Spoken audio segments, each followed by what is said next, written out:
Hi, everyone. Welcome. We're so glad to have you with us tonight for another Western Neighborhoods Project virtual program called A Natural History of San Francisco with Greg Gaar. We are so excited to host this program, but before we get started, I want to share a little bit more information about who we are and why we're all here tonight, if that's all right with all of you. We have a choice. You don't have a choice, Greg. But I swear it'll be quick. Okay. So Western Neighborhoods Project is a 501c3 California nonprofit that has preserved, interpreted, and shared the diverse history and culture of San Francisco's West Side since 1999. And if you go to our website and sign up for a monthly email, you can stay in the know about all the fun things that we do. Like, a weekly podcast called Outside Lands San Francisco, events like this, as well as history walks and pub crawls. We write articles and we record videos and so much more. And in support of this work, we launched the Open SF History program in 2014 to digitize and make accessible online thousands of historical images of San Francisco, and that's citywide.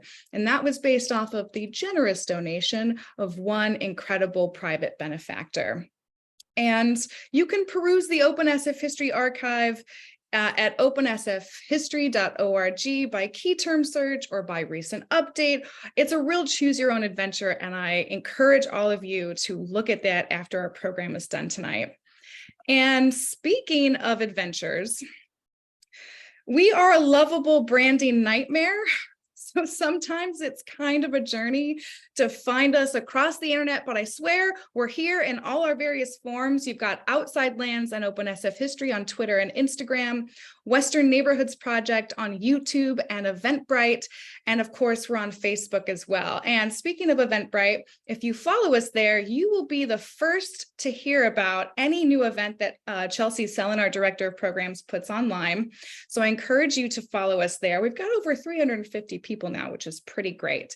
And if you'd like to support this work, I know some of you have already generously donated when you registered for the event, but we'll be putting links in the chat throughout the course of the event in case you're like, this is the best program I've ever seen online. Greg is amazing.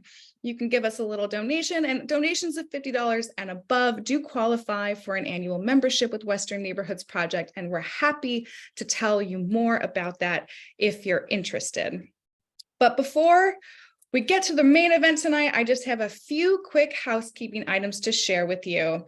We are recording this event, and that recording will be added to our YouTube channel, so please keep yourselves muted for the duration of Greg's presentation and be mindful of your cameras if you choose to leave them on. Whatever you're doing in full view of that camera might be on YouTube forever.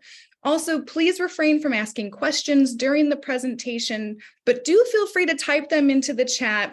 Either myself or Chelsea, Director of Programs, will be keeping an eye on your chat, and we'll be sure to make sure Greg gets those at the end of the program for our formal Q&A period. But you're also able to ask Greg questions yourself at the end. So whatever you feel comfortable with, we're happy to help you make it happen.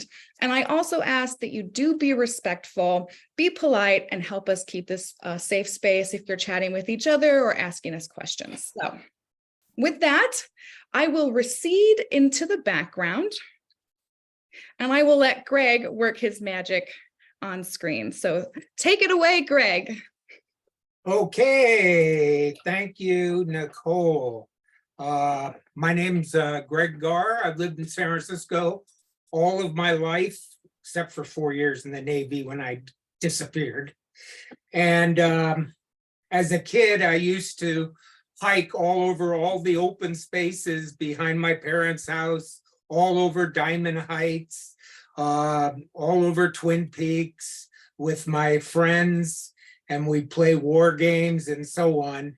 And I watched those areas in most cases get scraped away by bulldozers. And as time went on, I kind of became an open space activist. And I I do a lot of habitat restoration now. I have a native plant nursery in Golden Gate Park where I give away free San Francisco native plants. But now we want to talk about a natural history of San Francisco. This is certainly not the natural history of San Francisco. I would think that Harold Gilliam probably wrote the definitive natural history of San Francisco. He was one of my heroes. But when we start with San Francisco's environmental history, we need to think in terms of the Freeway Revolt was one of the early environmental battles that took place here. It was revolutionary in San Francisco, and then saving San Francisco Bay from being filled in. And now what we're working on throughout the city is habitat restoration. In the Presidio, it's state-of-the-art habitat restoration. And then we have the Natural Resources Division of the Recreation and Park Department that's responsible for 32 natural areas, including one area outside of San Francisco, Sharp Park. We need to realize that San Francisco is a microcosm of what is happening throughout the entire planet. Our planet is the only place that we know of in the entire universe that we're aware of that has life on it. And as you know, we're in a lot of trouble, environmentally speaking. We're degrading the biodiversity of this planet. And it's crucial that we start thinking in terms of preserving the health of the planet, because if we don't, we go down the tubes as well. Now, I'd like to show you this beautiful rendition of what San Francisco looked like prior to the arrival of the Spaniards in 1769. Let's see if this, you see that thing moving, the mouse moving around? You can see the sand dunes stretching all the way across the tip of the peninsula from the ocean to the bay, 7 miles. You see the creeks flowing into the smaller bays like Islayas Creek flowing into the Islay Marsh. And you have Mission Creek and Dolores Creek flowing into Mission Bay, Yerba Buena Cove, the tidal marshes along where Crissy Field is today, the indigenous tidal marshes, Mountain Lake, the chain of lakes, Laguna Honda, where there were actually 2 lakes. Let's move forward to look at some sketches. Obviously, we didn't have cameras in 1769, but prior to 1769, this is what the Bay Shore would have looked like. You would see California grizzly bears, which are now extinct, great herds of antelope, deer, and elk, flocks of geese and pelicans flying overhead.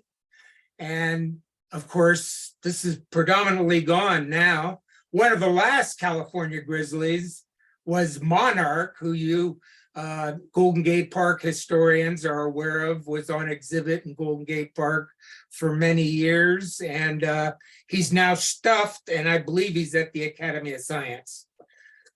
Sad but true. Oop, pushed the wrong button. I knew that was going to happen. Can I go back?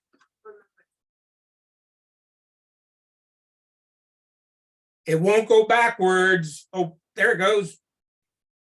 Very good. Thank you, Linda. The native people, they arrived here between 10,000 and 15,000 years ago. Most anthropologists will say that they came across the land bridge across where the Aleutian Islands are now, because 15,000 years ago, sea level was 300 feet below what it is today. We were at the tail end of the Ice Age. So if you were in San Francisco, you could walk to the Farallon Islands. San Francisco Bay was just a river valley. Angel Island would have been a tall hill looking down on a river valley. So things have changed. The native people came here. They knew what all the plants and animals did. They had a relationship with the land that we lack today. And it must have been an incredible place to live, very diverse. They used acorns from the coast live oak. They hunted, they fished. They also did controlled burns to make sure that the vegetation didn't get too dense so they could more easily catch their prey. When the Europeans arrived, the Spaniards set up the mission and the Presidio system.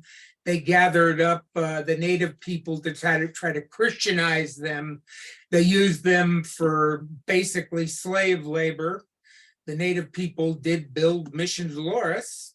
And then they came in contact with European diseases that proved to be fatal to them because they had no immunity to them, like smallpox, measles, the flu, bubonic plague, cholera, mumps, yellow fever. And probably 80 to 90% of the native people fell dead to these diseases and to the harsh life they lived on the mission system. The oldest natural features in San Francisco would be the rock outcrops. Franciscan Radiolarian Chert is the most prominent of the rock outcrops in San Francisco. It's sedimentary rock that was formed under an ocean in South America, off the coast of South America, 130 million years ago. And it slowly made its way up the coast along the Pacific tectonic plate. And I know it's hard to believe, but 130 million years is a lot of time for these rock formations to move up the coast. This rock formation that you see is on 14th Avenue near Ortega, which is still there today. It's one of the 32 natural resource areas under the jurisdiction of the Recreation and Park Natural Resources Division. We have regular habitat restoration work parties up there. Here's the same rock formation today. It is part of the Green Hair Streak project, where volunteers and Rec and Park and Nature in the City work together to try to create better habitat for the green hair streak butterfly, whose larval food plant is native plants, coast buckwheat, and also deerweed. And it's a very tiny little green butterfly, which I don't have a photograph of, but here's a sketch on the mural across the street from Forest Hill Station, done by the Presida Eyes muralists. Presida, by the way, was one of our natural creeks that flowed down what was once called Army Street, which is now Cesar Chavez Street. And it's still there, but it's underground, under the street in a storm drain. Another beautiful rock formation is above O'Shaughnessy Boulevard. This property is owned by the Public Utilities Commission because at one time there was a plan to build a reservoir in Glen Canyon, which fortunately did not take place, or we wouldn't be able to hike back there. These are Franciscan Radiolarian Chert rocks on Tank Hill. I took this picture with a time exposure at night. This is a recently restored rock formation on Mount Davidson, which was completely covered with Himalayan blackberry and English ivy, and volunteers and Rec and Park to a certain degree cleared the weeds off of the rock outcrop. And here's the way it looks today. We also planted lots of native plants that are indigenous to Mount Davidson. This is serpentine rock on Potrero Hill. Serpentine runs diagonally across the center of the city from Hunters Point to the Presidio. So you see serpentine rock if you go to DuBose and Market where the Mint is, that bluish rock that the Mint sits on. It used to be a much larger rock formation, but they used explosives to extend Market Street past Dolores, calling it the Dolores Cut. As you know, some serpentine contains asbestos fibers, which can be carcinogenic. Serpentine is the official rock of the state of California. This is on Bayview Hill, which we used to call Indian Head Rock. As you can see, it's shaped like a human being. And Bayview Hill, if you're not familiar with it, is one of the wonderful natural areas that few people really venture up to. It used to be above Candlestick Park until Candlestick Park was removed. So you could actually sit up there and watch half of the baseball game or a football game from Bayview Hill.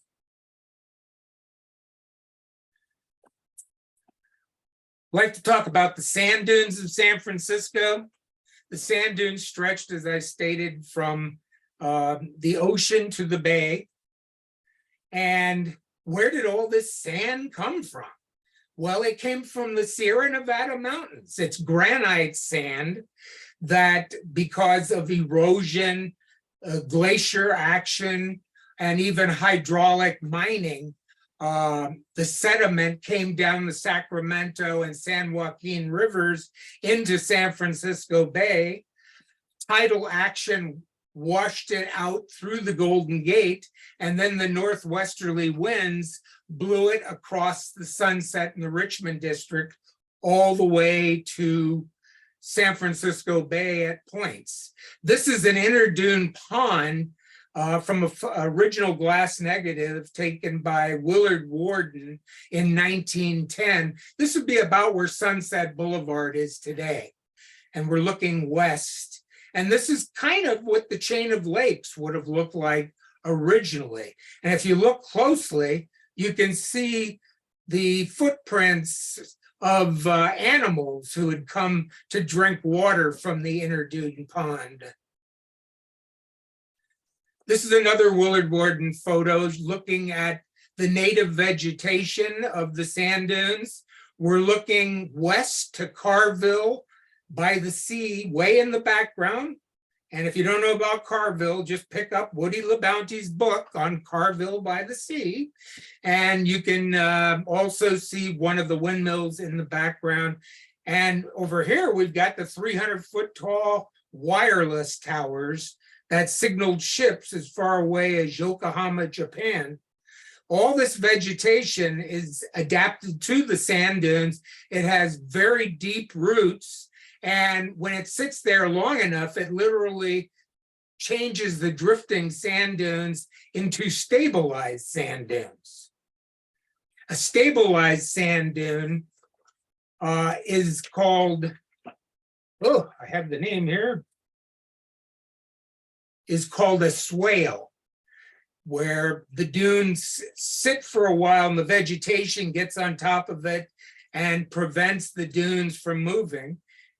So the sand dunes of San Francisco was not a barren sand waste at all. It was a very diverse dune scrub community.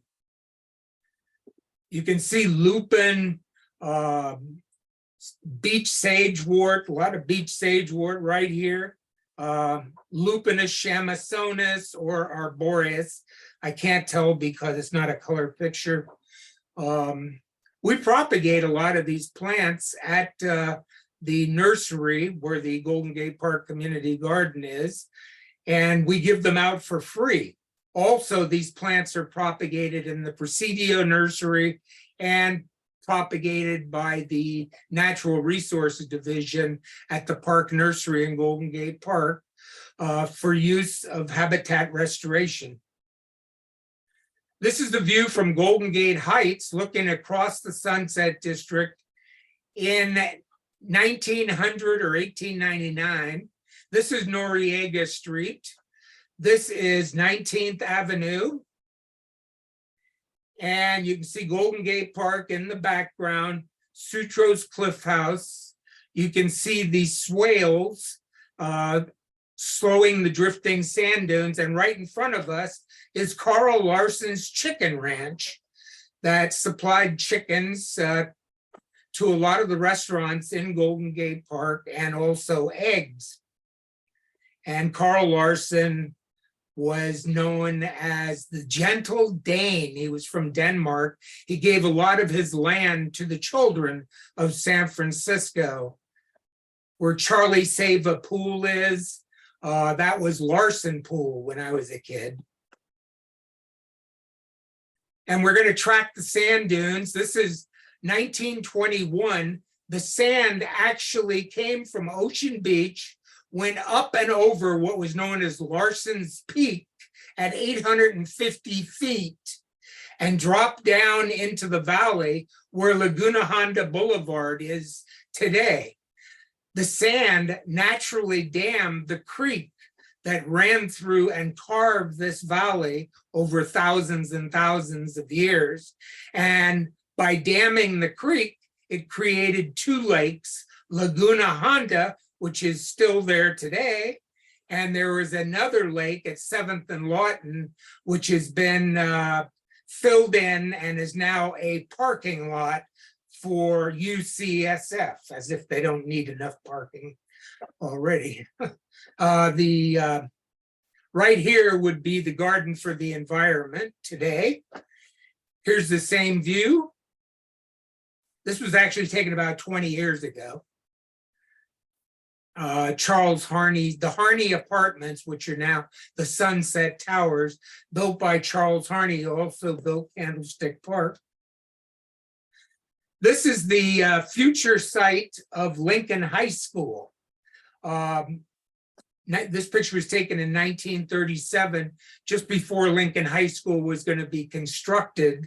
And so all this dune vegetation would be scraped away. Right in here is dune tansy, which is one of my favorite native plants. That's why my email is dunetansy@yahoo.com.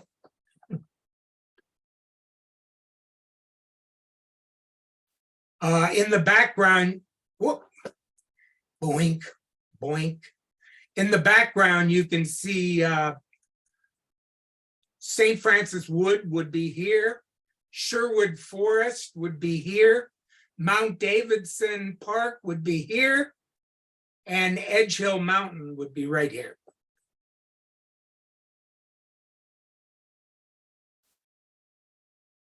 This is a lady walking her dog. Fortunately, it's on a leash. And we are at the site where George Washington High School would be constructed. In the background, you can see Fort Miley.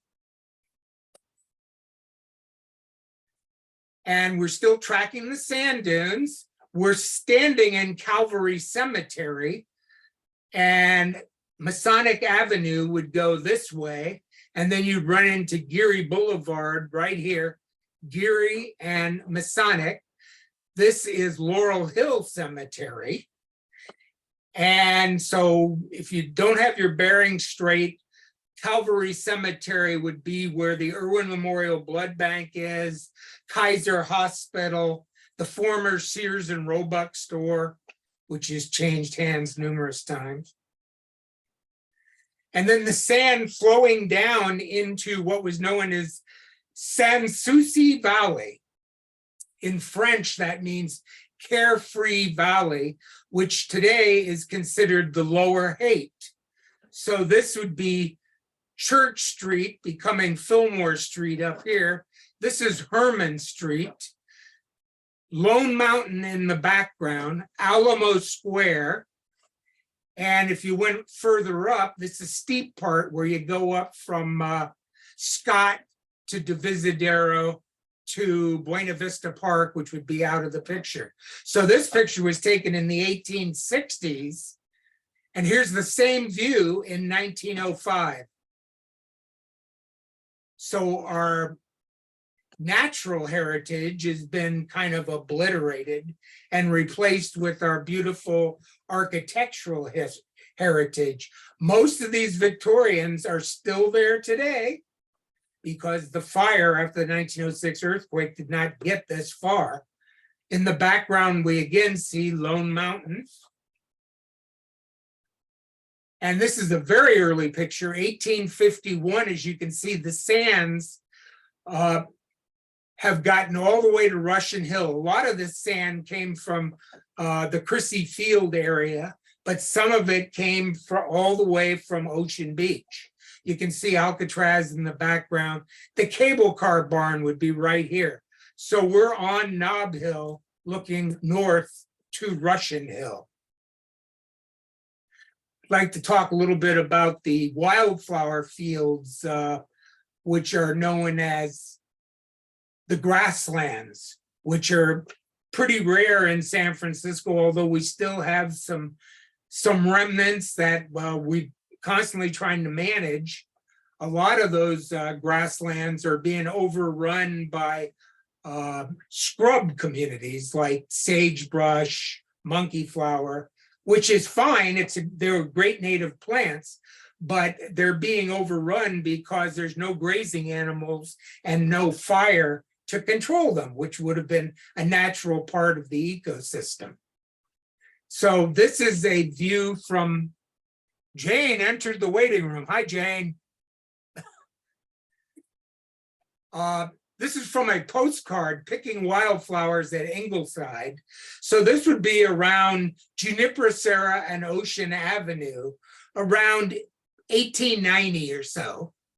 And you can see it's just covered with lupin. So there must have been butterflies like crazy in this location.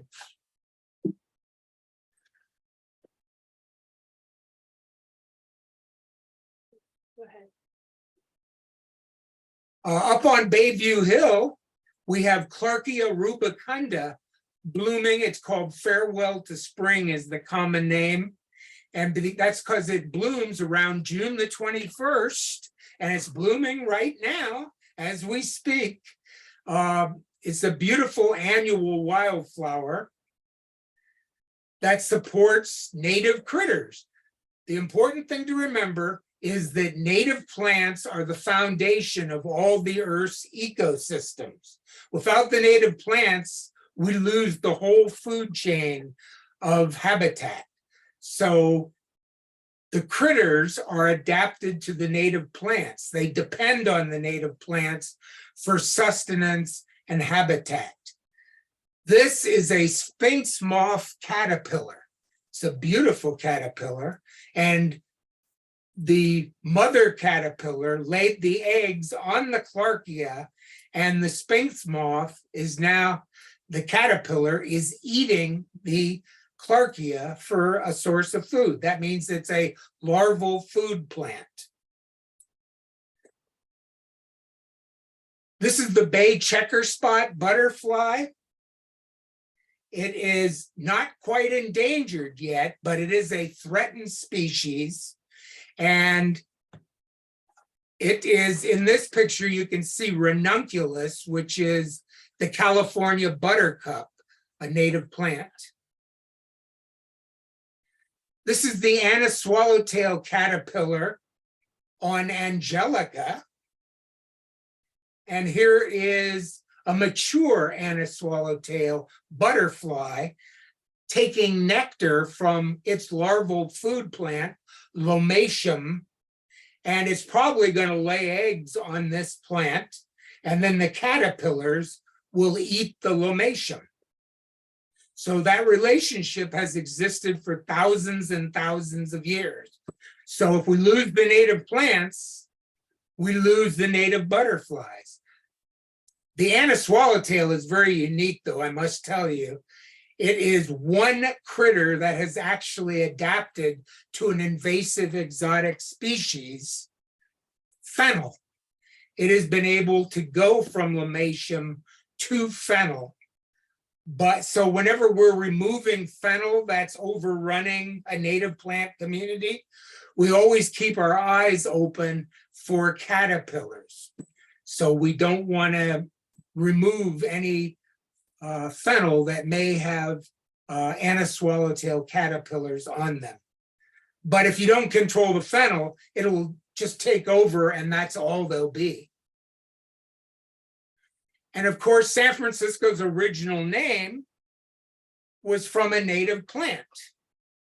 And its actual original name came from the native people, Yalamu, and I probably mispronounced that. And then when the Europeans arrived, it was called Yerba Buena. San Francisco was called Yerba Buena until 1847. And that's because Yerba Buena, this plant, was so prevalent around Yerba Buena Cove, where the financial district is today, where Montgomery Street was the Embarcadero. I'd like to talk about the native lakes of San Francisco. This is a mountain lake in 1899, and Mountain Lake has been recently restored as much as possible by the National Park Service. They had to take out all of the contaminants that came from the roadway 101 that was constructed in the 1930s to access the Golden Gate Bridge. By building this roadway, all of the chemicals from the cars and the asbestos from the brake drums, all, when it rained, all of it went into Mountain Lake, causing contamination of the lake. So the National Park Service cleaned out the bottom of the lake and also planted freshwater marsh plants all along the shoreline of Mountain Lake and to restore the habitat. This is Lobos Creek, which still runs its original course in the Presidio. You may have seen it if you've gone back into Lobos Creek Valley. You can look through a fence because we don't want people to actually have total access to it because they might contaminate it. It still supplies drinking water to the Presidio. And Lobos Creek Valley, by the way, is where the last Xerxes blue butterfly was seen before it went extinct in the 1940s. I knew Dr. Edward Ross, who was the entomologist emeritus at the Academy of Science, and he grew up in the same neighborhood that I grew up in, but he was here in the 20s and I was here much later. He's passed away, but he told me that he may have been the person who collected the last Xerxes blue in Lobos Creek Valley. Of course, in those days, they didn't have endangered species, but the Xerxes blue became the first known butterfly to actually go extinct in the entire planet, and that was right here in San Francisco. So the Butterfly Advocacy Group calls itself the Xerxes Society. Here's a recent picture of Lobos Creek flowing below the coast live oak trees. And these are kids from Washington High School restoring the slopes next to Lobos Creek with the help of the staff of the National Park Service. This was about 25 years ago. And the water from Lobos Creek and Mountain Lake was also some of the original drinking water for San Francisco. A redwood flume was built all the way from Baker Beach, all the way to the base of Van Ness Avenue. This is Black Point at Fort Mason. This would be part of Ghirardelli Square today. And the flume would go to this pumping station this powerhouse, and it would pump the water up to a reservoir on Russian Hill, and then you could subscribe to the private water service. There was not a San Francisco Water Department until 1930.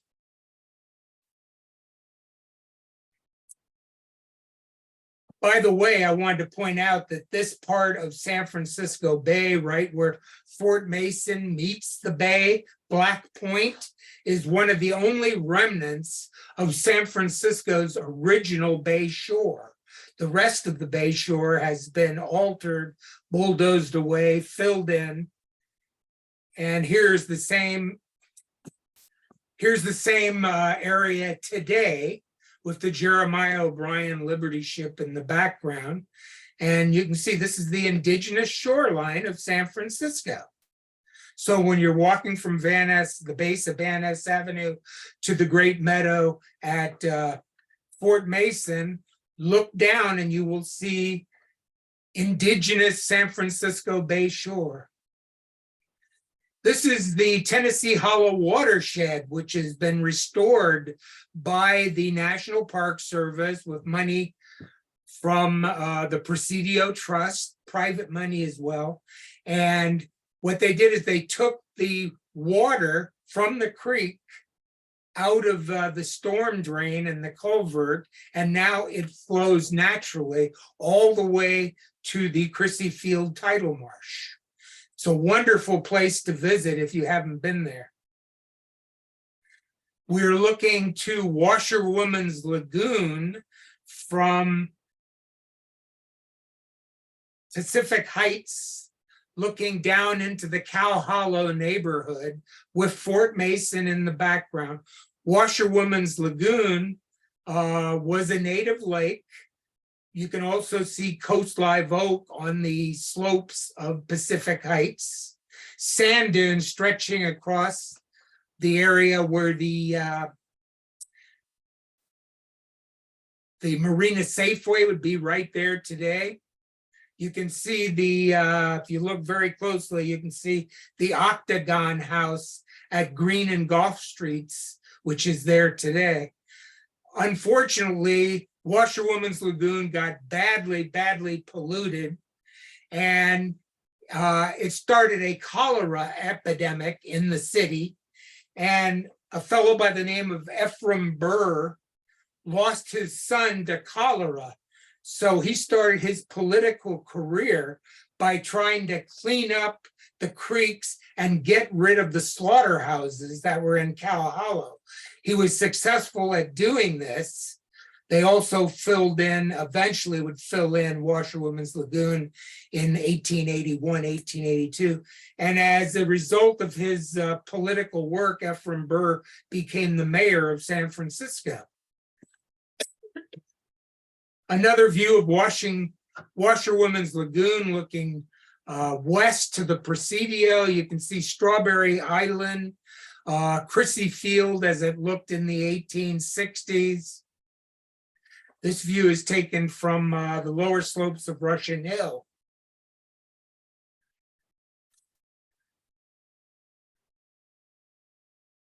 This is a lake that was at Parnassus and Cole Street, Laguna Seca, part of the Lang Dairy. This picture was taken in 1894. I found it in the scrapbook of the granddaughter of William Ferdinand Lang, whose grandfather set up the Lang Dairy in 1870 in what is now Coal Valley. You can see the Metropolitan Powerhouse in the background, which supplied power to the second electric streetcar system in San Francisco, the Metropolitan line. UCSF would be up here today. Strawberry Hill in the background. These houses are still on Carl Street. And Laguna Seca was filled in 1895. And then the Lang family started the Lang Land Company and sold off their 7-acre dairy lot by lot, made a lot of good money, and built a Queen Anne Victorian that's still standing at Carl and Stanyon Streets. Lake Merced as it looked in the 1920s. I'm going to move more quickly now.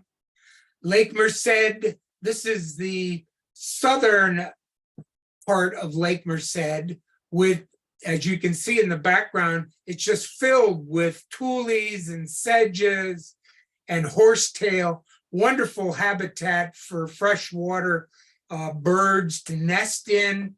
And San Francisco is a very important part of where birds migrate. And I've lost my notes here. It's part of the Pacific Flyway is what I was trying to say.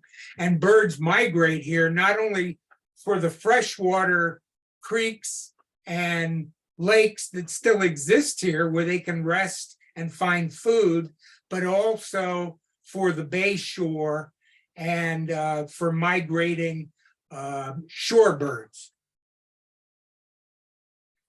This is Laguna Puerca, which is now called Pine Lake in Stern Grove.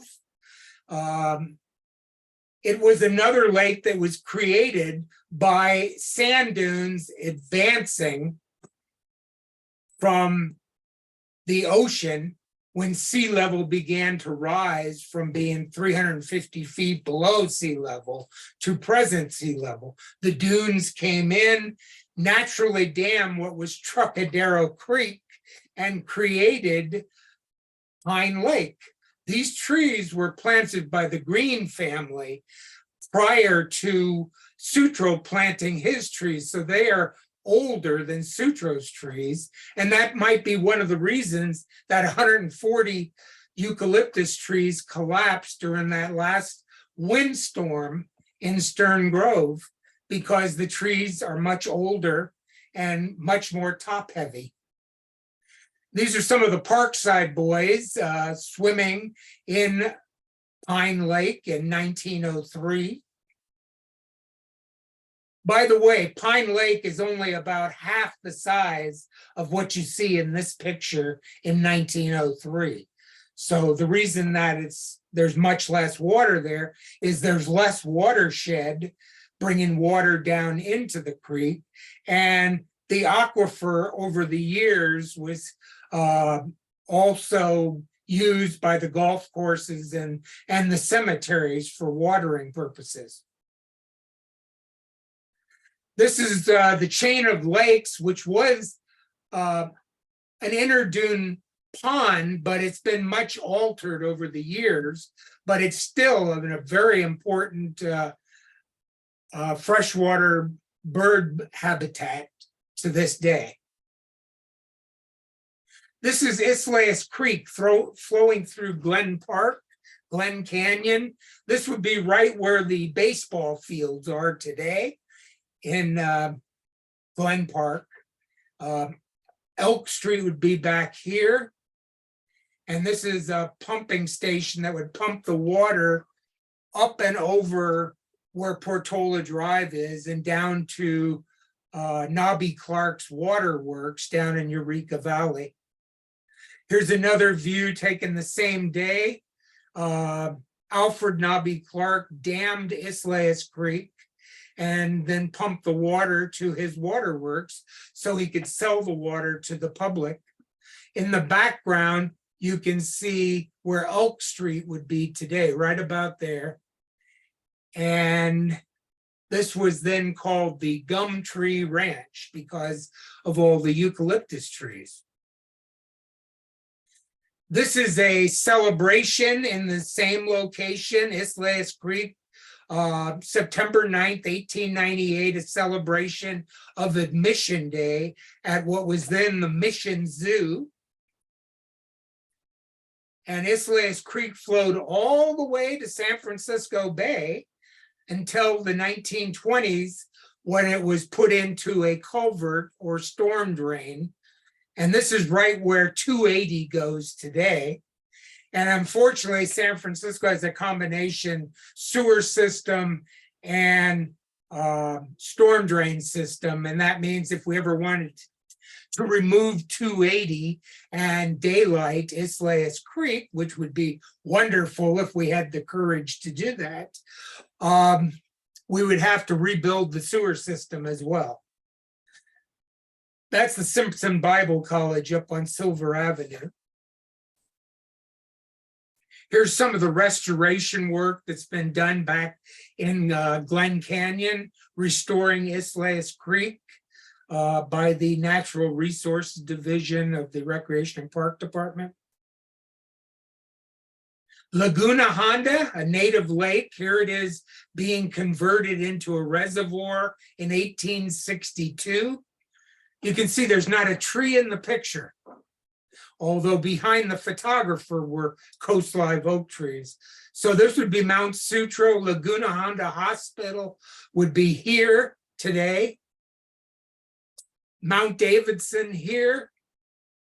Sunset Heights here. So the sand dunes came down. You can see this is all sandy soil here, and created the lake by damming the creek that ran through this canyon and carved this canyon or valley, whatever you want to call it. 1862, and here's a present day view of the same reservoir. It did supply drinking water to the city, but now it's emergency firefighting water. It is owned by the Public Utilities Commission, so I always worry that somewhere down the line, they're going to sell this off as surplus property and develop this whole slope of Mount Sutro for housing. You're never going to solve the housing crisis when you think about it. Every day there's 220,000 more people on the planet, and that's totally unsustainable. So think about that one. Behind Laguna Honda Reservoir, Laguna Honda, is this wonderful area of native plants. The reason it still exists, still survives to this day, is because Sutro did not plant his trees there, and the water department or the Spring Valley Water Company did not plant trees in this area either. Spring Valley did plant these trees around 1900, the cypress trees. And if we go and look at this area close up, you can see the diversity of native vegetation, the native succulents, Dudleya, soap plant, Indian paintbrush, California sagebrush. And the reason it's here is because the trees never were planted here. This is Mission Creek running through the center of the Mission District. The photo is taken from Bryant and 16th Streets. So Mission Creek starts out as Dolores Creek, comes down into Dolores Lagoon, and then overflows and goes through the Mission and into Mission Bay. Hello. Oh, wrong one. Okay, I got it. This is from a tapestry that's in the State Building that I photographed. And you can see Dolores Lagoon here at the base of what would become Dolores Park, which in this tapestry was at that time the Jewish cemetery. There were 3 Jewish cemeteries where Dolores Park is today.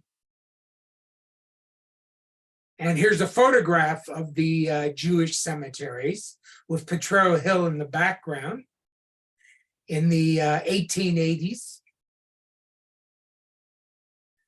And here's Dolores Park, the second day of the fire, April the 19th, 1906, as the fire is spreading and burning the Mission District and approaching Dolores Park, which was then called Mission Park. This is the original Mission High School, which would survive the 1906 fire, but would burn down in 1922. Here's a few more shots of the earthquake and fire. This building still exists on Laguna and Market Street. You can see the ruined chimney of the Haight Street and Castro Street cable car line which was completely destroyed during the 1906 earthquake. The City Hall, which was destroyed by the earthquake and then burned by the fire. Quite a fire. And this is one of my favorite pictures of the 1906 earthquake, taken by Arnold Genthy. The girls were giggling at the photographer because Arnold Genthy was a very handsome guy, because I've seen pictures of him.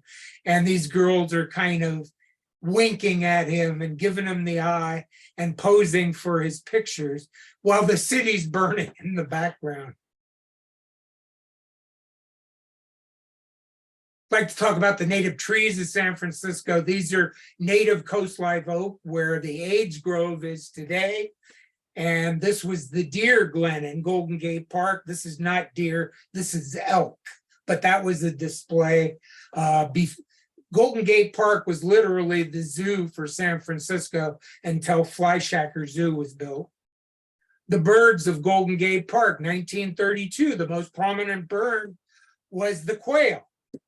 All the quail are gone today. There are no quail in San Francisco. Here's a photograph taken in 1926 showing quail in front of McLaren Lodge. If you've been in San Francisco long enough, you remember seeing quail in Stribing Arboretum or behind Big Wreck. They were very prominent. They're all gone now. This is the view looking to the newly completed conservatory with coast live oak trees in the background, Lone Mountain and Oddfellows Cemetery. This picture was taken in 1878. Lone Mountain after the great snowstorm of February the 5th, 1887, with Archbishop Alemany's cross on the summit. And this is Shotwell Street, February 5th, 1887, between 20th and 21st Street. All of those houses are still there today. Woodward's Gardens, all oak trees at 14th and Mission. This is the California buckeye tree on what would have been San Francisco's original bay shore at 22nd and Pennsylvania. In Father Palou's diary, he said the bay shore was covered with horse chestnut trees, hundreds of them. Well, this would have been what would have been horse chestnut trees. This is one of the most famous of the buckeye trees at Willard North and McAllister. It died over the last year.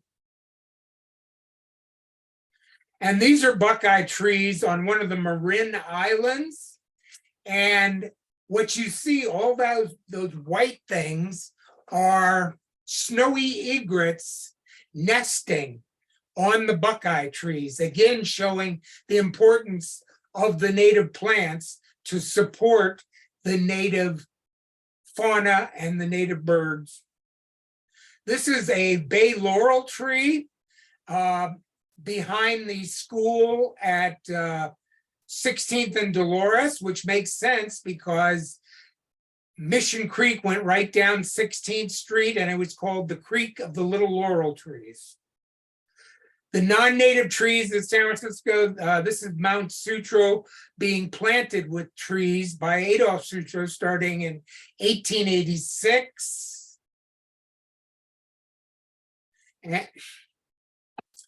And this is the affiliated colleges, 1910, which is now UCSF. And you can see the density of Sutro's plantation of eucalyptus, pine, and cypress trees. This is the view looking to Mount Sutro from Golden Gate Heights in 1933, showing again the density of the plantation of non-native trees on Mount Sutro. By planting all the trees, it destroyed the native plant community that had been here for thousands of years. This is the southern extent of Sutro's planting, Mount Davidson, the Ingleside racetrack over here on the left. This picture was taken in 1912. Ocean Avenue would be right here. Here's the same view as after the trees had been cut down for residential development. And here they are being clear cut for Mount Davidson Manor and Balboa Terrace. And if you look at the remnant of part of Sutro's plantation, you can see what we see here are basically two plants. You see the trees and you see English ivy, which are climbing all the trees and will eventually kill the trees. So instead of hundreds of native plants, hundreds of native critters, all you have is two species. It's a biological wasteland, but it could still be restored to a certain degree. The Sutro stewards are doing a lot of work on Mount Sutro, removing the invasive exotic species and replacing it with native plants. And again, you can see what's happening. We still have a few of the native ferns, but the ivy is now going to kill all the trees unless people go back there and cut all the ivy off of the trees. It's just a mess, but that's the way it is. And if you go out to the Presidio, you can see these cypress trees that were planted by Major Jones in the Presidio, and there's absolutely nothing living underneath it because the trees were planted on top of rich native plant habitat, and now that habitat is all gone. This is the eucalyptus forest in Australia, and the major threat to these indigenous eucalyptus forests in Australia, Tasmania, and New Zealand is Monterey pine from California.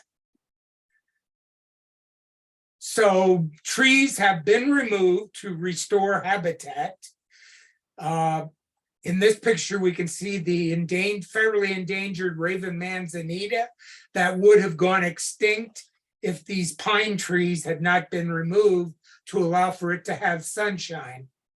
This is the San Francisco manzanita that we thought was extinct, but was recently discovered in the Presidio when they were rebuilding Doral Drive, the Arctostaphylos franciscana. Natural areas of San Francisco, Twin Peaks, as it looked in 1901, known to the Spaniards, the Californios, as Los Pecos de la Choca, which meant the breasts of the Indian maiden. Here's Twin Peaks as it looked in 1940, before Clipper Street was extended up to Portola Drive. Still very rural, as late as 1940. Here's the snowstorm in San Francisco, 1951 on Twin Peaks. The peaks have names, if you didn't know it. You have Eureka Peak and Noe Peak to coincide with the valleys down below. And I can remember the snowstorm of 1951. These are the Boy Scouts and the Girl Scouts up on Twin Peaks, 1926. And the skyline changed very little up until the 1960s. And now it's just a wall of high-rise buildings. This is sky lupin on Twin Peaks, native plants. This is the western garter snake on Twin Peaks. This is the mission blue butterfly, a federally endangered species. The Natural Resources Division is restoring the habitat for the mission blue butterfly. They released 19 pregnant female mission blue butterflies in 2009 and planted Lupinus albifron, which is the larval food plant for the mission blue butterfly. This is Pearly Everlasting on Twin Peaks, native plant. This is French broom, a terrible weed that's invading that habitat. In order to preserve it, you got to go out there and remove the weeds. So this is French broom being removed. That's Jake Sigg, the guru of the habitat restoration movement in the Bay Area. This is another terrible weed. If you go down to Big Sur, pampas grass is invading Big Sur. And this is Cape ivy from South Africa, inundating all the vegetation in Golden Gate Park. We also have oxalis from South Africa. Tank Hill, as it looked in 1906. And I wanted to show you different times of the year of Tank Hill, a grassland community. This is Tritilia laxa, ethereal spear on Tank Hill. This is taken around April. This is around May, showing Tank Hill, the same slope, but this is ranunculus, the California buttercup. And a month later, Clarkia rubicunda. So it changes from month to month during the spring and summer. And we had to fight to save Tank Hill back in September of 1977. And that totally changed my life when we were successful in preserving Tank Hill. They were proposing 20 single-family houses on the site. Hawk Hill was saved. We went through scores of hearings and meetings to preserve many of the 32 natural areas in San Francisco over the years between the 1970s and 2000. Corona Heights, saved by Josephine Randall, who created the Randall Museum. It is one of the 32 natural areas. And here it is being quarried by the Gray brothers with Castro cable cars going from the ferry building to 26th and Castro. They were removed in 1941. What a tourist attraction they would be today. This is a view of the family posing with Corona Heights in the background and the Gray Brothers brick factory smoking black. Buena Vista Park, a sand dune hill, which has lots of native oak trees, taken from Alamo Square, 1910. The view from Buena Vista, good view, Buena Vista, looking to the Lower Haight and City Hall in 1902. This is the view from Buena Vista, looking to downtown in 1945. So I'm wrong on that. It's before the Bay Bridge, so it would have to be 1930. Mount Davidson, as it looked prior to Sutro planting his trees. And the reason it looks so like a putting green, everything's down to the ground, is because there were grazing animals all over the hills, eating everything down to the ground. Mainly by this time, it was domestic animals, cattle, goats, horses. This is on Twin Peaks, by the way, 1903. Mount Davidson, after Sutro planted the trees, this is 1928, an arroyo of Islay Creek flowing down through Glen Canyon. The summit of Mount Davidson at 938 feet, the highest natural point in San Francisco. This picture was taken 1923 for a car commercial. Inside of Mount Davidson, we have wonderful rock formations. This one covered with Nootka reedgrass and sword fern. And on the north side of Mount Davidson, where the trees were never planted, the northeastern side, it's covered with huckleberry, the only place where huckleberry occurs in San Francisco. Glen Canyon, as it looked in 1942, from Dorothy Erskine Park, before Diamond Heights was developed. This is the view in 1942 with Islay Creek flowing through the canyon and a much larger watershed because there's no houses up here. Same view today. The houses now consume a lot of the water that would have gone down into Islay Creek and now go into the sewer system. Diamond Heights as it looked in the 1950s. When I was a kid, we used to hike all over Diamond Heights. So it was very painful to watch it all get bulldozed away. This is another view of Diamond Heights in 1953. This is another one of the natural areas of San Francisco. This is Billy Goat Hill at 30th and Castro, one of the Gray brothers' quarrying operations. One of the Gray brothers was shot and killed at this quarry site, and it ended their quarrying operations. So that is Gold Mine Hill in the background. And here's the same view today. We're almost finished. Bernal Heights, as it looked in 1936, another one of our natural areas. McLaren Park, ladies picnicking in McLaren Park with Mount Davidson, Twin Peaks, Glen Canyon in the background. This was called Mission Park and eventually changed the name to McLaren Park. This is Viola pedunculata growing in McLaren Park on the east side, which is the larval food plant for the federally endangered Calliope silver spot butterfly. Very important plant, also called Johnny Jump Ups. Bayview Hill in the background. Here's Bayview Hills. It looked in the 1920s. Candlestick Park would be built right in where that water is at Yosemite Channel.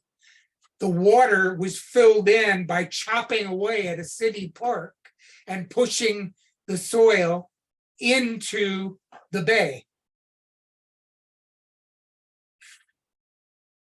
This is an aerial view. This is an aerial view of Bayview Hill in the 1940s. This is where Candlestick Park would be built. And here's Candlestick Park under construction, 1959. You can see how they chopped away at Bayview Hill to push all that soil into the bay to allow for the construction of Candlestick Park. This is Bayview Hill, a beautiful rock formation in 1910 with Mount St. Joseph in the background. The same rock formation today on Bayview Hill. I invite everybody to go to Bayview Hill. It's a wonderful wildflower area. And here you can see the summit of Bayview Hill covered with gold fields and volunteers removing French broom on Bayview Hill. Mission Bay, the bay shore of San Francisco. Mission Bay as it looked around 1885. This is Mission Bay as it looked, as you can see, people just dumped all their debris into the bay at that time. There were no environmental laws in those days. That's Potrero Hill in the background. This is Pier 94, which was a dump site, but has been reclaimed by tidal action, bringing in pickleweed, which is an important plant for tidal marshes. And it was all done naturally with just the tide bringing the seeds in from other tidal marshes throughout the bay. This is at Heron's Head Park, which was another landfill site, which has been reestablished with native dune plants and now has 120 species of shorebirds. In the background, you can see India Basin, where a new park has been created by the Recreation and Park Department. This is the Presidio showing tidal sloughs where Chrissy Field is in the Presidio. So at high tide, the tide would come in and flow through these sloughs, and the birds would go down and get the fish and eat. This is Chrissy Field as it looked in the 1880s. Chrissy Field when the Panama Pacific Exposition was under construction with the Tower of Jewels in the background. Chrissy Field in the 1920s. Chrissy Field as an airport in the 1950s for the Army. Now, all that asphalt has been removed and it's been restored to a tidal marsh, which the shorebirds just love, and so do the tourists. Here's habitat restoration taking place in the Presidio by the San Francisco Conservation Corps. Here is the native plant nursery of the Natural Resources Division in Golden Gate Park. These plants will be used for site-specific habitat restoration. Without the native plants, we lose the native critters. So here's a bumblebee and a poppy. This is the native newt. This is a brown pelican. Looks like a pterodactyl, but it is a brown pelican at the municipal pier. And remember when the sea lions came right after the Loma Prieta earthquake, and they took over all of these yachts, these mooring piers used by high-paying rent yachts. And Pier 39 was really pissed off initially, but once all the tourists arrived and started buying dinner and lunch and spending money at Pier 39, they erected a statue of a sea lion on the site. So this is what you would call ecotourism in San Francisco. And this is a sea lion being interviewed for the 6 o'clock news. Oh, and that's my front yard, and that's the end of this presentation. Thank you. Any questions?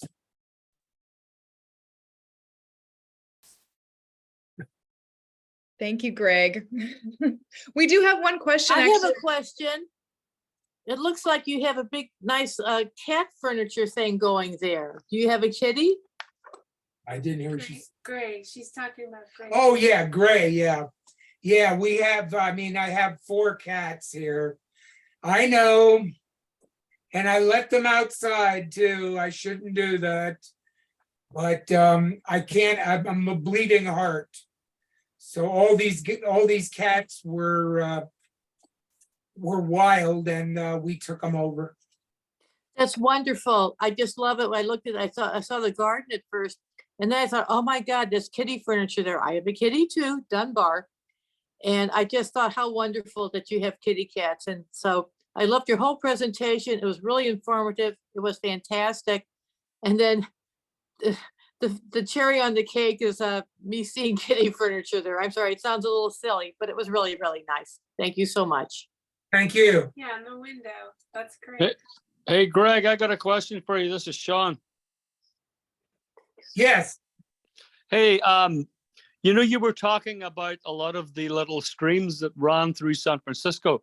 I know there was one that ran in the inner Sunset. It ran down, I think, was it 7th or 8th Avenue? And yeah, and I couldn't cover everything, but Laguna Honda, the Laguna Honda Canyon area that was carved by a creek that ran through it for thousands and thousands of years, and then eventually became 2 lakes.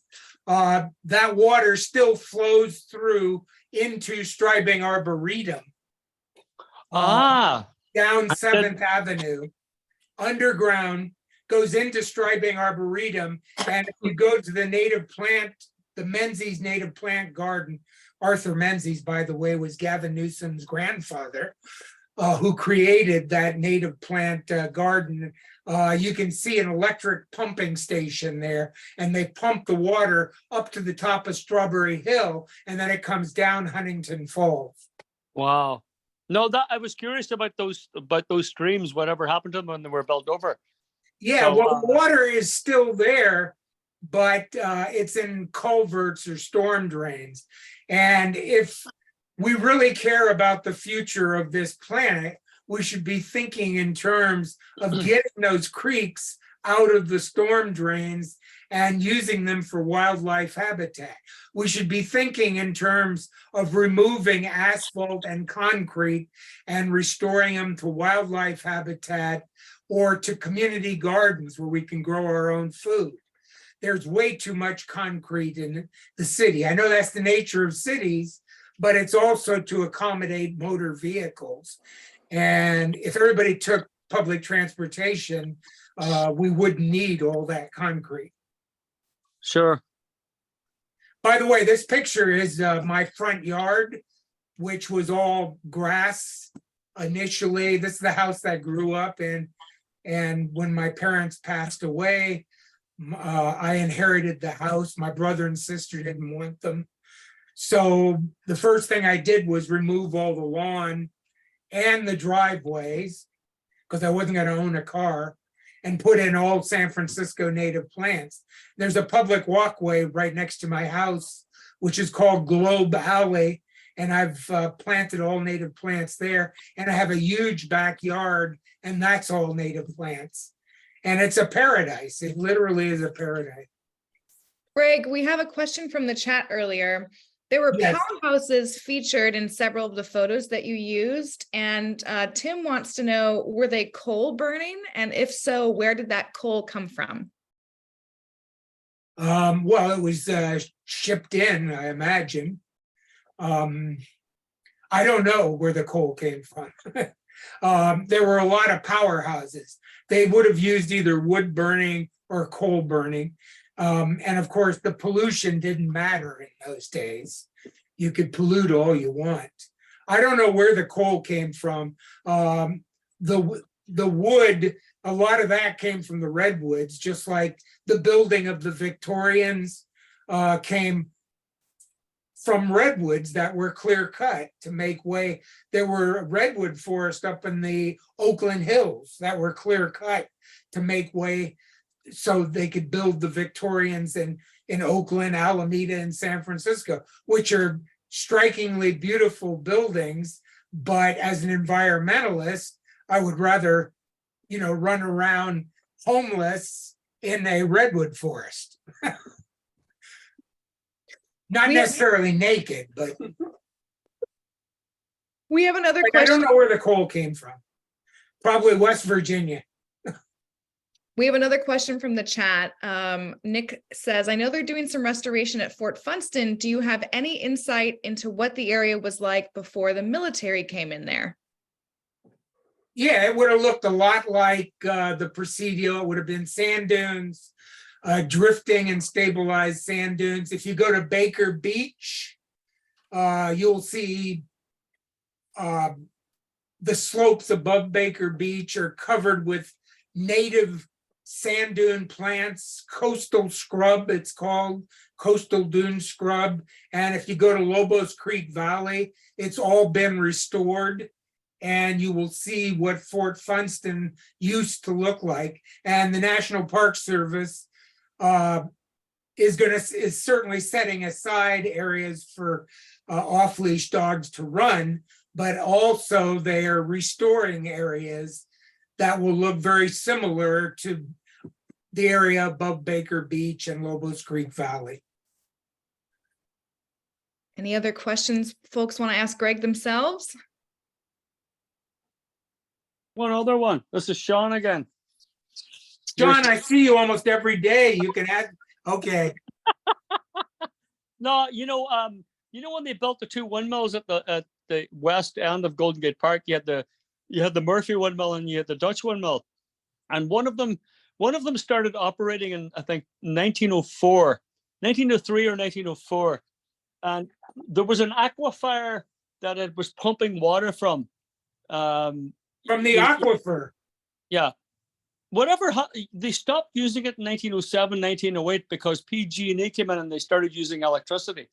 And I often is the aquifer still there? And if so, is there any, do you know if, I know it's a little bit out, probably a little bit outside your whole thing about as far as native plants are concerned, but you see, they still have the opportunity to take water from the aquifer. I'm pretty sure some of the windmill operation is probably taking water as we speak. But it's true that converting them to running them electrically is kind of stupid when you got all that wind out there. Absolutely. Thank We- you. I just want, Sorry, Sean. We had someone ask a question about the Trocadero clubhouse that was beaten down by fallen trees. Right. Do you know of anything that's going on there, Greg? Yeah, from what I read in a recent article that was in the Chronicle, they interviewed Phil Ginsburg about it. And he said they're looking for $2.5 million that they will need to restore the Trocadero Roadhouse built by the Green family. And, I know Woody LaBounty loves that and had worked really hard with the Heritage Foundation to get that to be a registered historic landmark. By the way, I'm sure it'll be restored. There would just be too much of a public outcry to demolish that building.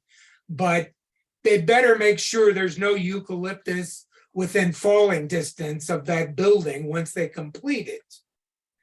Because those eucalyptus are very old, they have very shallow root systems, and it doesn't take a whole lot for once they get top heavy to just come over, to fall down. The trees on Mount Davidson and Mount Sutro, the original trees, and in the Panhandle, are getting very old and very top heavy as well. What kind of maintenance do they do to make sure that these trees are safe? And what do they do to remove these kinds of trees if they deem them to be unsafe, if you know, Greg? Yeah, well, the Rec and Park has a tree crew, which is understaffed and overworked. And they're just way too many trees for them to take care of. I mean, then you got Department of Public Works that has their urban forestry division that's responsible for street trees. And those are actually more hazardous because they're out in the middle where they can fall into a roadway, a lot of pedestrians.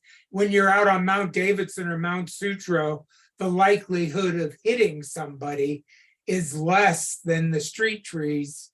But as time passes, they are removing some trees right now at Laguna Honda Boulevard and Clarendon, right next to the heavily traveled street where the 44 bus and the 43 go, because the water department's nervous about those eucalyptus falling onto the roadway.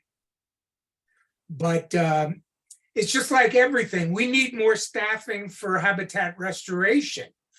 I mean, there's so many people on this planet, and there's all these homeless people. During the Depression, you see all these pictures of thousands of people out hired by WPA to build roadway or to build recreation centers or to build parks. And we could do the same thing today with federal money. And it would create jobs for homeless people. But, there would be the issue of the laborers union who would be upset at homeless people taking over work that they should be paid to do. That's an issue with volunteers too. Greg, Tim is interested on how does one acquire the giveaway plants? Oh, well, I go to the Golden Gate Park Community Garden every day. I usually get there around, since I'm a volunteer, I can set my own schedule, but I'm usually there by 2:00. And, I plant some plants, I propagate some plants. And if somebody comes in and says, are you selling these plants? I say, no, I'm giving them away. And I'll just ask a few questions about how much sun you get in your garden, where do you have sandy soil? And then I'll try to accommodate a specific plant that would be appropriate for that garden. I can give you my email is dunetansy@yahoo.com. So if you want to email me for some native plants, just let me know the specifics about what you need them for. I just put your email in the chat for everybody, so it's easy for them to find. And by the way, folks, we'll send you a copy of this chat because we've had some other great questions. So don't worry about capturing all these things. Does anybody else have a question for Greg while we're all in the Zoom room together? Seems like no. Greg, I have one final question before we all leave tonight. If I'm new to knowing all these different groups are doing all these amazing things to preserve the natural landscapes in San Francisco, what can I do to join the effort? What's a good place for a new person like me to start to support all this amazing work that you've been doing? Well, you can go to Rec and Parks website where it says volunteer, and they will ask you, where do you want to volunteer? So if you want to do habitat restoration, it's on the list, and they will specify. I mean, I can tell you that there's work parties every weekend. Saturday will be on Mount Davidson at 9:30. Yesterday we're on Mount Davidson at noon. So, I mean, I go to a lot of these work parties because I learn so much when I go there, and people learn from me too. Also, you can go to the Presidio website and volunteer in the Presidio. I mean, you can do, you can sweep up garbage, or you can do habitat restoration. You know, it just depends what you want to do. But the thing about volunteering is you get to meet so many other people who are interested in similar things that you're interested in. And for me, habitat restoration is the most spiritual thing I ever did in my life. I feel so close to the natural world and so close to what you would call the Great Spirit or God or Allah, whatever you want to call it. But when you see these areas that were once concrete return to habitat for butterflies and birds, it makes life worth living. Well, I think that's a beautiful way to end this program, Greg. Thank you so much, Greg, and his lovely assistant, Linda, who helped facilitate the technological portion of this evening. And thank you again for being with us for another Western Neighborhoods Project virtual program. This was one for the books, and it will be available on our YouTube channel as soon as humanly possible. That's Western Neighborhoods Project on YouTube. So without further ado, we'll be saying good night to you all, and thank you for being here. Thank you. This Thanks. was so interesting. I couldn't believe it. It's much more interesting than I thought it might be. Thank you so much. Thank you. Yeah, really nice. Talk to you later. Thank you, Okay. Nicole. Thanks. See you, Nicole. Thanks. Okay. Thank you. Wonderful presentation, Greg. Thank you.